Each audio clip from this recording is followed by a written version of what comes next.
you guys. I am Percepticon Anomaly. This is my work that you're seeing around here. I'm about to give a little explanation of each one of these pieces if you're interested in hanging out for half a second. Are you rolling, sir?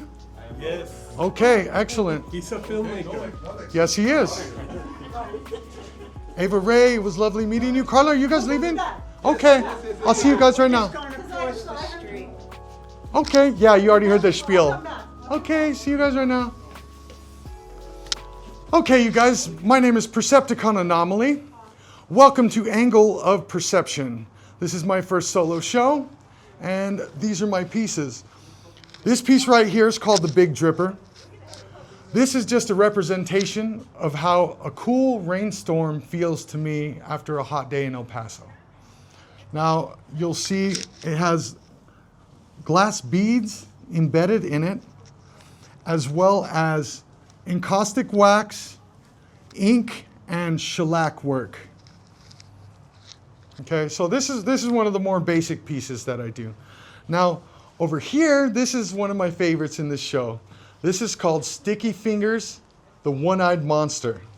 Now, Sticky Fingers is a representation of bad habits coming to get you. Now, those bad habits are always watching. And the second you get too close, those tentacles just wrap you up. And that's Sticky Fingers, the One-Eyed Monster right there. This one here is called Diatomic Romance. Now, diatoms are single-celled algae found in coastal regions. They have an outer shell made of glass. So you'll see here, these are representations of diatoms, and they're kind of floating along through this little river. And what this is kind of a visual representation of us as humans kind of floating around through life in our little glass shells, trying to dodge the rocks and the stones and the things that are going to break our little glass house, you know? Yep. Now, this guy right here, this is called Persistence of Joy. This is about how encaustic painting continually brings joy to my life. Every one of these paintings makes me just as happy as the first one that I did. And that's why I call it Persistence of Joy.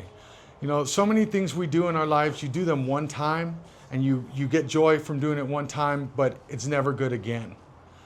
Encaustic has brought me joy continually over and over and helped me through a bunch of really dark times in my life and things like that. So hence Persistence of Joy. This right here is Infernal Cartography. This is a map of a path to hell written on burnt human flesh. You'll notice that the path is candy colored. It's blue and it's pink, and you start out here and it's fun, like, oh, this is fun, this is cool, this is this is fun, until you get to the middle and you're sucked into the chaos, and that chaos takes over. This right here is Quantum Entanglement.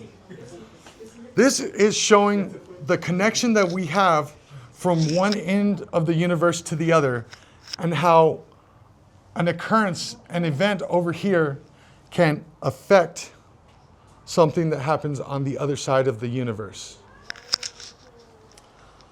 This is my absolute favorite in this whole show. This is called Precipitate of Dissolution. Now, Precipitate of Dissolution has a square that represents preconceived notion. All of those things you learned as a kid or things you came to believe as a kid. Now this green in the background is melting away these preconceived notions, and truth precipitates to the top. Hence the name Precipitate of Dissolution. Now this one right here, this is called Persistence of Thought. Now, persistence of thought represents all of the things that play back in our minds constantly, and how your mind can take things that are long since dead, things that are gone. Everything here is rusted and dirty and dead, and and replay them in your mind and remind you to be afraid, be scared of those wasps. And remember that time that your car broke down and you were stuck somewhere for hours, and all of these things that your mind likes to replay and remind you to be afraid or ashamed or guilty. And there are things that are long since past, you know, things that you should probably forget, but your mind likes to play them back. This bad boy right here, this is Moths in Tempest.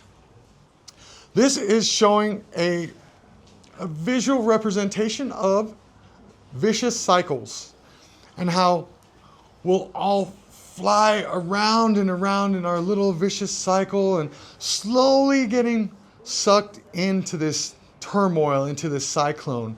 But how many times do you just go around in the same loop? You know, you can just go around in the same loop and never go anywhere. Just spin around and around and around. By the way, these are death's head hawk moths right here that you're seeing. May have recognized those from Silence of the Lambs, one of my favorite movies. Okay. You know. Mm-hmm. This right here, this is called Madagascan sunset lightning. These moths are called Madagascan sunset moths. So what's going on in this one is you're standing at the edge of a rainforest in Madagascar. You're watching this beautiful sunset in the sky, and these moths fly overhead, and as they catch your attention, you see lightning strike in the background behind them, and it just sets off this whole scene going on here.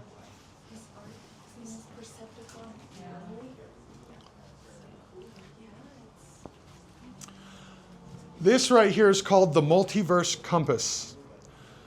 As you can see right here, the spider exists within a compass. What you're seeing here is a representation of the multiverse. And all of these black and white lines that you're seeing are different timelines within the multiverse. And you'll notice that they're all going in different directions. Each one of these little angles, which I call angle of perception, these are angles of perception. Each one of these angles of perception, you'll see the timeline moving in a different direction. So all of these timelines are all happening within the same space, but those times are moving in all different directions. And this is the spider using his compass to try and navigate this multiverse situation. Okay. This right here is the lone rooster. Now, the lone rooster, you look at him, he's got his head held high. He's ready for whatever comes at him. All right, he's all scratched up. Life has been tearing away at him, but he's learned to keep his head held high and keep doing the thing. And that's the lone rooster. He's all by himself. All the other, he's doing this thing by himself, and just that's life, you know. Yep. This guy right here, this is my nephew. Are you the rooster? You had the same attire? You know, I left my waddle at home, but yes. Excuse me for interrupting. Oh, not an issue. This right here is my nephew Taeyon. He's encaustic wax with oil pastel. These are custom portraits that I do. The story behind this one is I actually did a portrait of my sister-in-law making this goofy face. She came up to me at work, we worked together, and she came up and she made this goofy face at me, and I took a picture of her making this goofy face. And so I did her portrait of the goofy face and gave it to her for her birthday. And my nephew saw that portrait, made the face, and my brother took the picture and said, hey, he wants to know if you'll make him one. And ta-da, he was making the goofy face, and there he is. Angle of Perception will be on view at Traffic Art Space from December 13th to at least January 13th. The address here is 3915 Rosa Avenue. Come out and see us and enjoy the encaustic beeswax paintings. Thank you guys.